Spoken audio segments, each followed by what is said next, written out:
Chapter 1. Snarling with bared teeth, the beast stood at the center of the plaza, his favorite killing ground. Beast was a fitting name. Twice the size of any man and the physique of a lion. His mane was dark red and brushed his shoulders. He stood on his hind legs like a man, but if you squinted your eyes he would look as if he was simply a person oversized. But to those of us who have sight, his humanoid appearance was covered in short golden fur that bent to the contours of his mighty muscles that showed through the little amount of clothes and armor he wore that acted more for modesty than protection, as no blade, projectile, or element could pierce his thick hide. In his half-pawed, half-human hands he grasped a two-headed battle-axe half his size. He was a monster, and Beast was a fitting name. He growled through clenched fangs at his opponents. 4 scavengers from the wasteland beyond.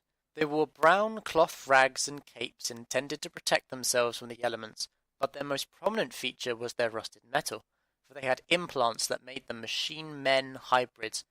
But they were still human. The beast saw it from the insanity on their faces. The beast wondered briefly of their condition.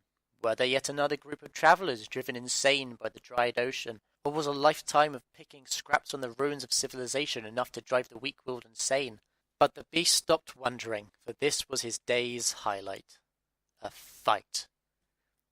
The plaza was square and was dug into the ground with steps lining the perimeter. There were stumps of 4 old statues weathered by time in the plaza's corners, and the ground covered flat with concrete dust and ash. At the centre stood the beast. At his front 2 scavengers stood a couple meters away, the remaining 2 at his rear also keeping distance. His muzzle didn't show it, but he was smiling. At least he had a chance to let loose and wield his steel, because for once his enemy had coordination. Well, at least it seemed like it. His ears pricked at the sound of feet behind him as the man to the rear right charged forth with speed, but before the scavenger came close, the beast whipped back to face him, and as he did so, he brought his axe over his head with one arm, increasing the beast's range considerably. The axe hit the bandit's left shoulder near the neck, but it didn't cut, for the axe side was blunt. But the overhead force brought the full weight of the axe down upon the man, and as fast as he leapt forward he hit the ground hard. He lay dead as his makeshift mace rolled away from his open hand.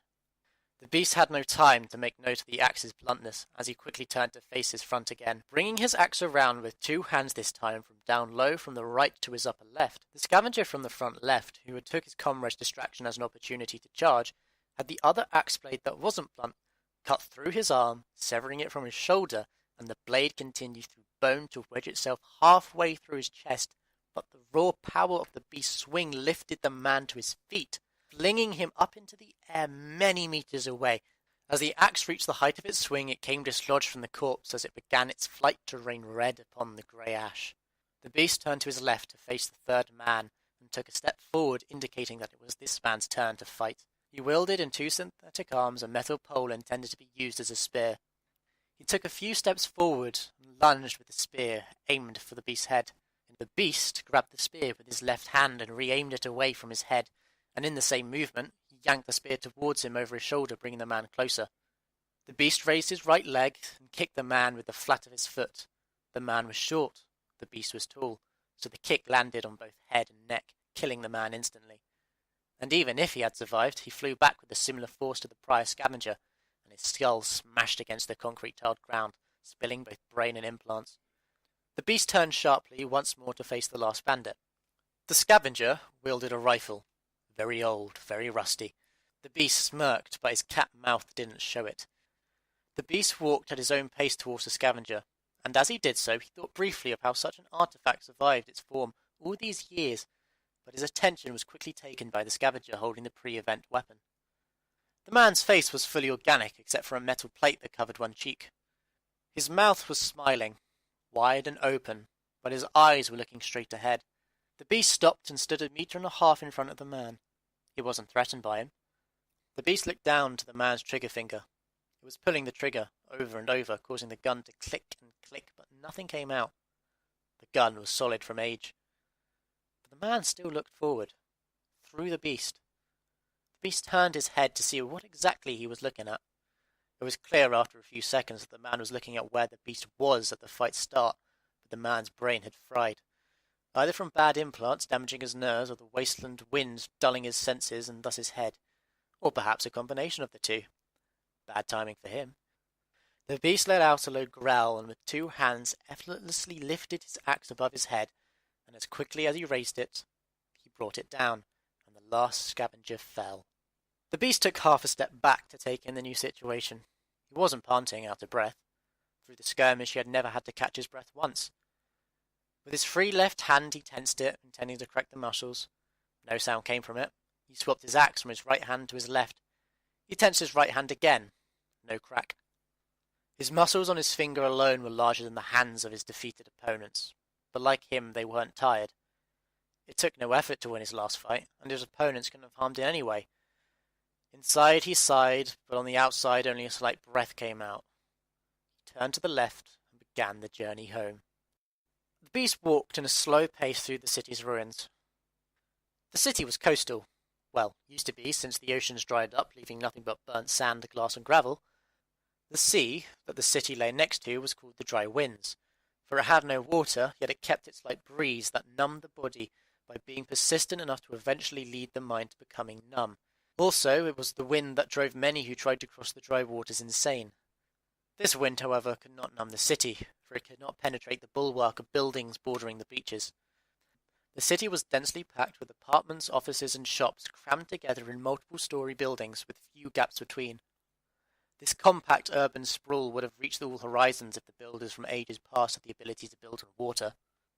All the buildings towered high, many times the beast's height, as no building had one single function with many rooms for many uses, but all stood abandoned and lifeless now. There was no green in the city, only the same grey as the oceans, since no structure wasn't scorched or burnt to the foundation to be left standing, charred and crumbling. And it was this crumbling that turned the city grey, for the concrete ground to ash, and ash to dust, as the materials that once built the city soon rubbed away all colour, but smudges of grey and black. Everywhere you looked, skyscrapers and smokestacks stood, reaching high and mighty, burnt and hollow, with most external glass smashed with their bases swallowed by the lesser ruins beneath them. The skyscrapers and smokestacks were giants, reaching far in and disappearing into the ash-filled clouds. From far away, the city was a cave, its dark lumpy floor, its burnt pillars of stalagmites and stalactites, all supporting its jagged dark roof. It cannot be understated just how ghastly grey and murky this world was. The beast walked slow down the street, enveloped by the shadows of buildings around him, and as he walked he took note of the old neon signs. They were off, for there was no power, but the beast still tried to remember the neon lights to imagine what the signs once looked like to pass the time as he walked. He struggled to remember, but some colours he had near forgotten since the sky burned. His train of thought was taken by other memories, however, of settlers, brave men and brave children mentioning his hair, his mane. He knew his mane was different. Hell, he was different, but such a colour to contrast with his bleak world drew anyone's gaze. But the beast didn't share their fascination. The beast had seen his hair in the reflection of many things, most commonly his axe, and it was because of this, his hair colour, that stands out so greatly from its surrounding world, that some people stop working to see it, and others to risk their lives to try take it. It never encapsulated the beast the same way, since he had spilt enough red to satisfy anyone.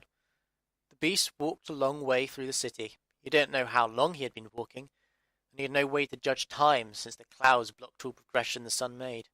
Shadows didn't change, but the beast knew the landmarks well, and he knew the route, so he knew he was near his journey's end. He turned a corner, and ahead of him was what used to be an open space, its intended use overshadowed by the collapsed skyscraper that fell over just short of the open space with its structure still intact. A testament to the designer and engineers. The space was not open, however. It was filled with open fires and traders. The space was flanked on 2 sides by old apartment buildings. To the front a wall of rubble, 10 foot high with a flattened top with a single gate, the front made of steel girders taken from a number of buildings. To the rear was the skyscraper on its side, forming the final wall encasing the open space, no bigger than a football pitch. To the beast, this was safety. To everyone else, this was Varnakirk.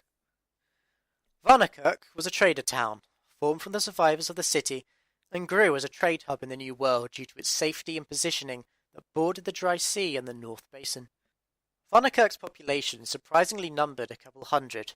They comprised of merchants, craftsmen, sane scavengers, and the guards who protected them. The beast walked up to the gate. A guard called out, then a shout replied, and the gate opened, and the beast walked through, his axe gripped with his right hand and with the upper shaft resting on his shoulder. Many merchants nearby ceased their bartering to look at who had just entered, just in case it interested them, but they saw only the beast, so they went back to their trade. When the gate closed, he heard footsteps from behind approach him, and it came up to his left side. He kept on walking, but as he did, he turned his head slightly to the left and looked down with his eyes to see who had just approached him.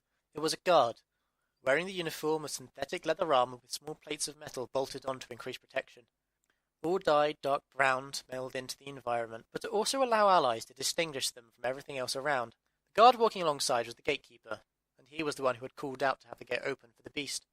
The gatekeeper was somewhat young, but he was starting to grizzle in his moustache and stubble. He walked alongside the beast and looked up with a face of confidence.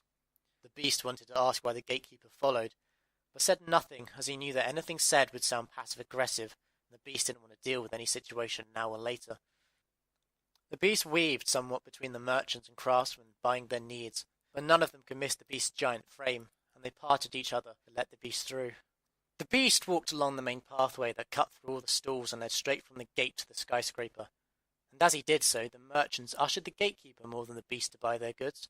He nearly made it halfway across the open space to where a giant bonfire lay to give light that the ash clouds denied, before the gatekeeper spoke. "Any activity today?" The beast turned his head to the right, then back to the left, down for the comparatively shorter man, to gesture to look at his axe that had dry blood on the end. The gatekeeper took the hint and said with curiosity, "How many?" The beast exhaled lightly, then quickly breathed in, and at the same time as he exhaled again, he spoke. 4. Scavengers most likely from the dry sea. The gatekeeper smirked. By now the two were 2/3 of the way across the town. "Any more than usual?" "Less." "Then I'd better switch my duty to get some action before you kill everything that's interesting." Exhaling again. "It's not." "Not what?" "Interesting." The guard stopped, and the beast could tell clearly without looking that the man had a puzzled look on his face. But he kept walking on, and he entered the fallen skyscraper, leaving the guard to go back to work. The beast was correct in his mind. Killing, even by choice, isn't satisfying when the opponent is half your size, and has the mental capacity of the calculator that they use to replace their brain. The skyscraper on its side was wide and had plenty space for the people of Vonnekerk to use, for the rooms were tall when the right way up, but now they were wide, providing the rooms for the governance of Vonnekerk, for it was its de facto town hall. It was where important meetings were held, the barracks located, but most importantly, it was where precious resources were made, such as scavenged metal and synthetic material, revived into new items for use or sale, but most importantly was the food that Vonnekerk survived on. The grand rooms, once used by wealthy dead men and women, were the perfect size to grow whatever crops and livestock could be grown, such as mushrooms and cave bugs. It should be mentioned that since the skyscraper was on its side, many of the functions of the building were limited, as doors and maintenance shafts now lived on the ceiling or high up on the wall. But the people of Vonnekerk were industrious, and with the aid of rubber rope, metal struts, elbow grease and a sledgehammer, they made new doors when needed. The beast walked through the main entrance of the town centre. There was a large empty room with a fire pit in the middle that was primarily used for important gatherings, but currently was empty. He took a left turn down the makeshift corridors of corrugated iron. It wasn't a long walk through the skyscraper, and the beast eventually reached what some would call home. His home was an almost empty room, a few meters long and wide, with rubble and waste pushed out the way to the far side of the room. It was clear from the door originally intended to be used to access the room that now rested on the ceiling, that the room was at one point a storage room. But now the door used to enter was a hole in the wall that required the beast to duck through, and a large piece of cloth to cover the hole to permit privacy and to shut off the lights from the corridor. The beast sat down in the corner of the room, his back against the wall and legs crossed. He once more made a heavy breath and reached with his left hand for a rag that was a bandit's cape at some point. But the bandit had lost his right to own the cape when he decided to face the beast in combat like all other opponents before and after him. The beast used the rag to clean both sides of the axe.